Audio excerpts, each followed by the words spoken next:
eventually this is going to take us to the roots of his theory of justification.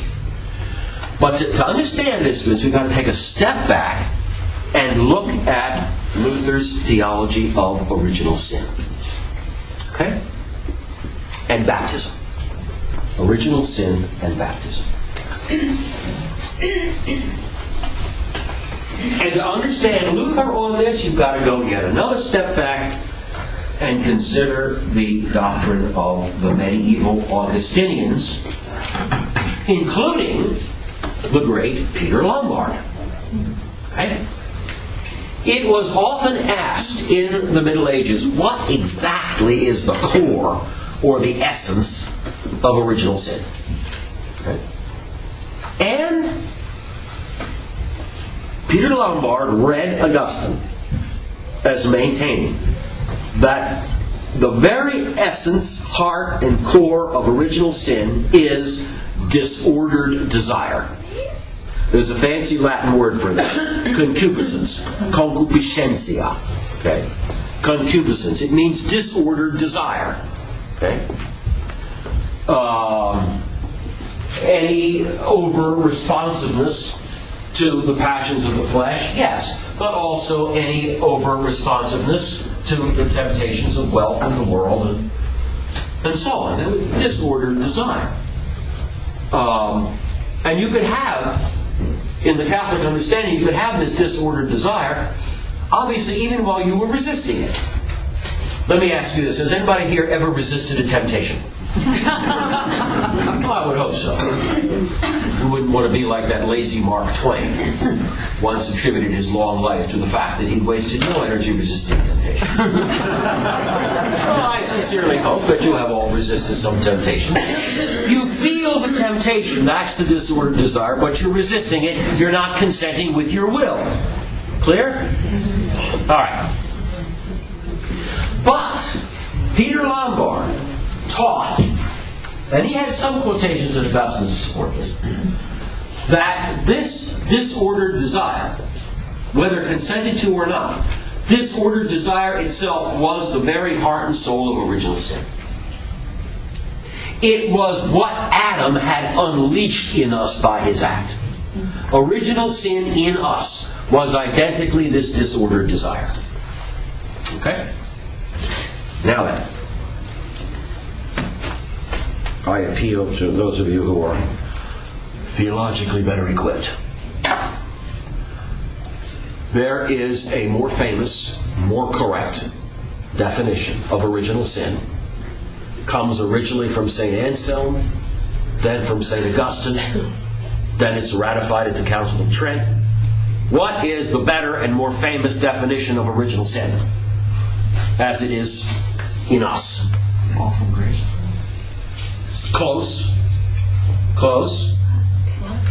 It's the privation of grace. In other words, we are born with something we're supposed to have not there.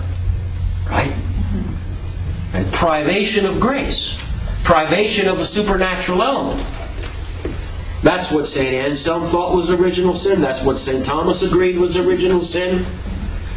And these medieval masters were battling against Peter Lombard's opinion that original sin is identically this disordered desire. Well, now you're looking at me and wondering, what in the world? Come on, why is this a big deal? Okay. Let me ask you this. Have you been baptized? Yes. Does baptism take away original sin? Yes. Do you still have disorderly desire? Yes. Oh, oops! Right there you have walked into the problem. If original sin in us is identically concupiscence, then baptism doesn't take it away. Uh-oh. Well, then what's baptism really do? Peter Lombard, and after him all of the medieval Augustinians taught that baptism took away the reus, the guilt of original sin, but not the thing itself. In other words, original sin was just as much in you and just as much alive in you as it had ever been, but now God didn't count it. Okay? Now, before you think too badly of these medieval Augustinians, let me say there was more to their doctrine. The part I quoted is the part that Luther took over. They did have more to their doctrine. They did maintain that baptism restored sanctifying grace as a reality to the soul. They did maintain that this grace weakened concupiscence. And they did maintain that once we were baptized, we were freed from the dominion of the devil. Okay? Now, never mind those things. Those things are not going to count for Luther because among this other odd moves, he's going to deny that there is any such thing as grace, as a reality in the soul. But let's not get there quite yet. See to the fact that he's treating original sin as disordered desire, which is still in our psyches. He's saying baptism doesn't take it away. And now, he makes one simple and fatal break with all of his medieval Catholic predecessors, Augustinian predecessors, however good or bad theologians they were. We'll settle that another time. But here's where he made his enormous break. All of his predecessors said that disordered desire just in itself is not sin in the proper and formal sense of the word. Properly speaking, a sin is a conscious choice. Disordered desire is only called sin because it comes from Adam's sin. That's its origin in history. And it leads us to sin. But it itself is not formal sin, right? That's what they all taught.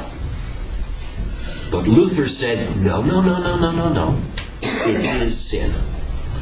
It is formally sin. Okay, so now,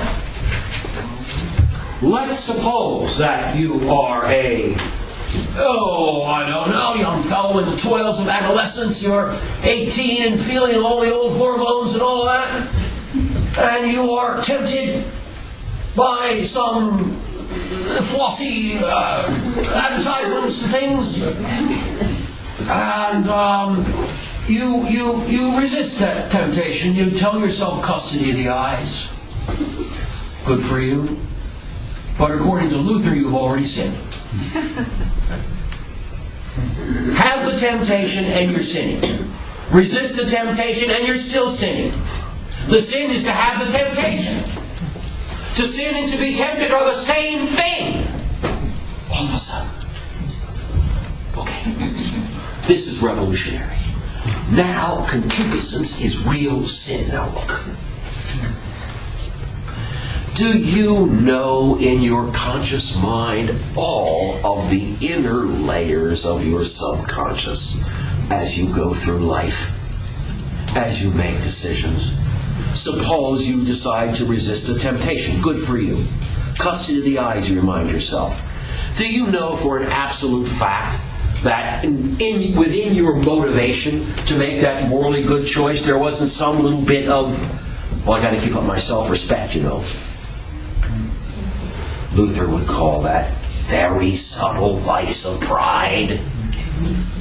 Now, come on, none of us knows the murky depths of our subconscious. This is what Luther meant when he said, you're sinning in everything you do. Even good works optimally motivated, or at least venially sinful, said he. You can't tell how many mortal sins you've committed in any given day, in any given hour. Because he has taken this barely conscious or even subconscious phenomenon, this resisted phenomenon, and turned it into mortal sin. Okay.